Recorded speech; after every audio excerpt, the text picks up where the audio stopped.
Another music review for you, and this is the 2017 release, Low in High School, by the artist Morrissey. I've done a previous video on a Morrissey album a few months back. World Peace is None of Your Business. But this is my second, and a brief synopsis really of this artist. Stephen Patrick Morrissey was born on the 22nd of May in 1959, so he's now reached the age of 61. Known as Morrissey, an English singer-songwriter and author, and he came to prominence as the frontman of the rock band The Smiths, and they were active from 1982 to 87, and since then he has pursued a very, very successful solo musical career. Morrissey's music is characterized by his baritone voice and distinctive lyrics, with recurring films of emotional isolation, sexual longing, self-depreciating and black humour and anti-establishment stances. Anyway, he was born to working class Irish immigrants in Lancashire, and he grew up in nearby Manchester. As a child, he developed a love of literature, kitchen sink realism and pop music. If you're wondering where I'm getting this, it's another source from Wikipedia. Anyway, in the late 70s, he fronted a punk rock band, the Nosebleeds, with little success before beginning a career in music journalism. And he wrote several books on music and films in the early 80s. But in 1982, he met Johnny Marr and they formed the Smiths. As the frontman, Morrissey attracted particular attention for his trademark quiff and witty and sardonic lyrics. Deliberately avoiding rock machoism, he cultivated the image of a sexually ambiguous social outsider who embraced celibacy. The Smiths released 3 further studio albums following their debut, Meat is Murder, The Queen is Dead, and their final offering, Strange Ways Here We Come. And amongst that lot, there was also a string of hit singles. Personal differences, the usual explanation for why Morrissey and Marr separated in 1987. He launched his solo career then the following year with his debut album, Viva Hate. Now, there's been quite a few since then, and Low in High School actually is his 11th solo album, and it, as I say, was released in November 2017. It's produced by Joe Ciccarelli and recorded in France and in Italy, and it's possibly one of Morrissey's most musically adventurous records. But once again, there's a lot of political controversy surrounding it. So I'm now going to get into the track by track bit. So let's get on to the tracks from this Morrissey album. The opener is My Love, I'd Do Anything For You. There's some shrill and throbbing drums that open this track before a chugging funky rhythm guitar is added, and then spiraling lead guitar. It's strident and bombastic, and then the synths and guitars and horns punch their way into your senses. Morrissey's vocals seemingly unrepresentative of the wall of guitars and drum package. Nice trumpets align themselves, though, with orderly chaos. This track will definitely grow on you. Lyrically, I think it's a plea to bond with someone because alone one is too vulnerable. It's too vulnerable to society, to evil ways, and it feeds off isolation and loneliness and a feeling of no value. Track 2, I Wish You Lonely, strides out with typical Morrissey's vocals that beckons you to listen intently. Nice chord arrangements, and the rhythm and string arrangements are good also, and they are coupled with added keyboards. It's a brazen shuffle rock with attitude. The music makes you think, certainly. Interesting ideas, but the question is asked, will you remember it tomorrow? I doubt it. Maybe it could be resolved by repeated listenings. Lyrically, again, a bit depressing, but trying to instill strength to remain strong and resist caving in to the temptations of drug use for a quick high and sacrificing your life. Next up is Jacki's Only Happy When She's Up on Stage. This is a favourite of mine. A synth-driven tracks, very 80s style, with atmosphere and depth. There's some impressive horns on this. It's a bit Beatlish in places, punchy guitar and a tight bass drum combo. And it squeals to a crescendo of drum rolls that's very explosive. And there's some bizarre crowd noises as well, heard on the outro, with children cackling. I suppose reflective of a live gig viewing your viewing your act on stage. It's about the life of a performer lyrically, for sure, and that can fill a void of loneliness or a relationship ending by being full of adulation for the performer, and imaginary love as well through a song possibly. And then we get the crowd exits and the solitude returns.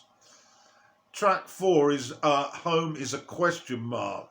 Spiraling guitar again introduces us to a rock ballad with those seductive Morrissey vocals. It glides over the music. There's a great guitar solo that shimmers darkly, and the military drum roll launches the Suede-like solo. Lyrically, Morrissey's references are to a movie, Hell, by French actor, director Guillermo Canet. But how it is part of this song, I don't know, except as a recommendation. The song appears to be about an artist having not found a partner to put down roots vis-a-vis a home. Track 5 then, Spent the Day in Bed. It stinks of British popsicle type music, jocular and a humorous tilt to laziness and reminding us to maybe like oneself. Rhythmic piano with jaunty synths, keyboards, and mixes in with Morrissey's joyful vocals, which are certainly a tongue-in-cheek. A cheeky, catchy song that acts as a break from restlessness, a break from intensity with regard to other songs here. Next up, 6, I Bury the Living. We're greeted with cricket noises that mesh in with classical strings, opening industrially harsh instrumentation. And Morrissey sings of military servants. The music is hypnotic, gothic rock-like, with the conductor spelling out the anti-war message. It's a powerhouse chant-like piece of music, totalitarian even. Then it changes into free-form guitar and strings, emphasising the public's alienation from the front line.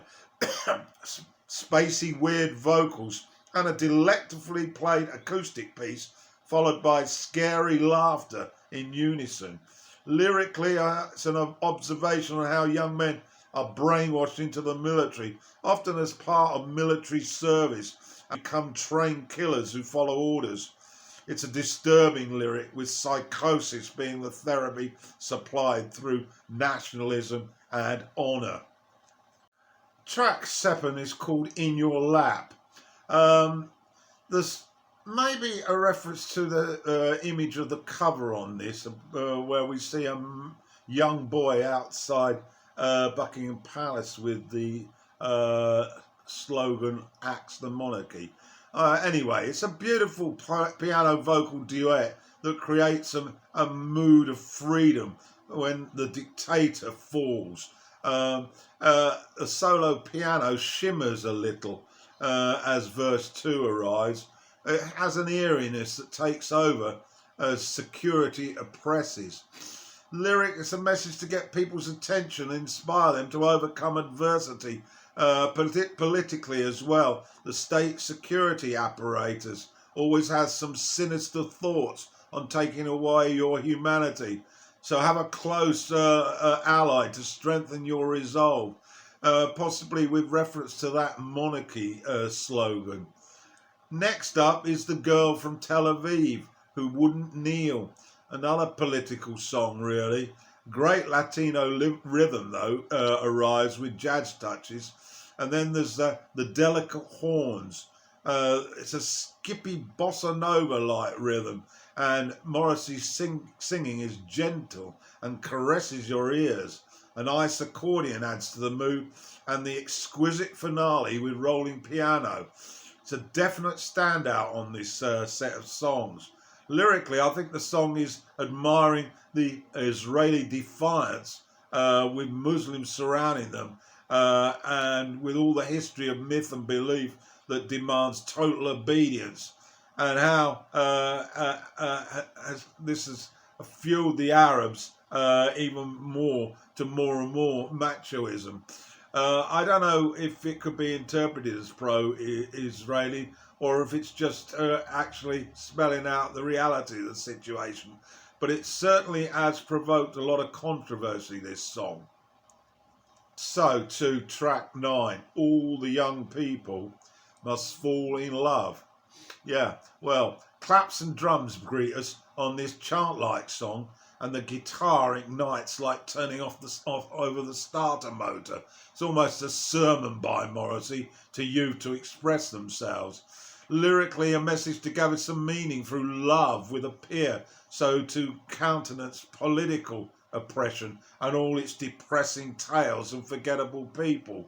Yeah, nice one, Morrissey. And then on to 10, When You Open Your Legs.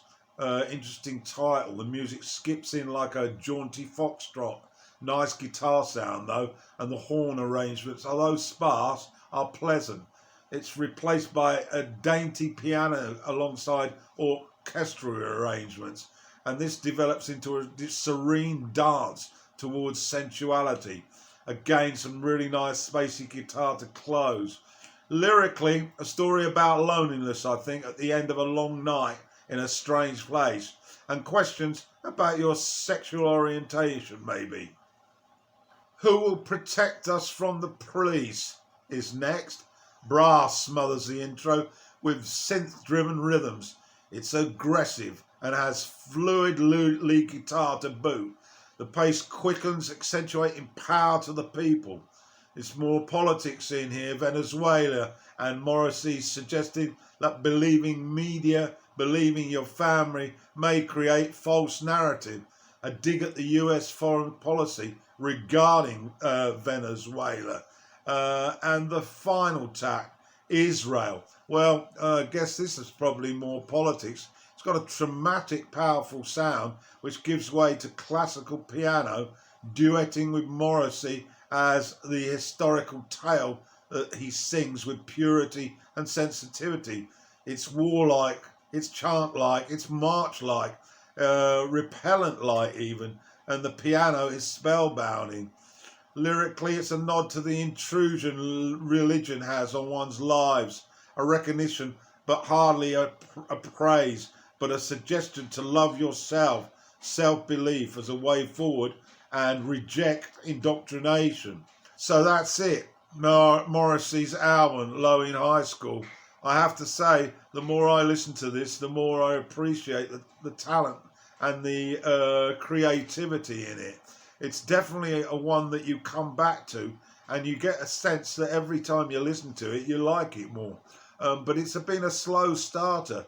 But I think that reflects Morrissey's work virtually in every album. I've hardly sort of grabbed hold of any of the albums and loved them from the kickoff. They really do take time.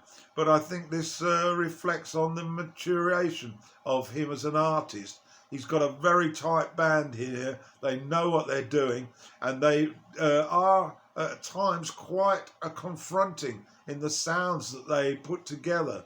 But I have to say that this artist has become more and more important in my listening life.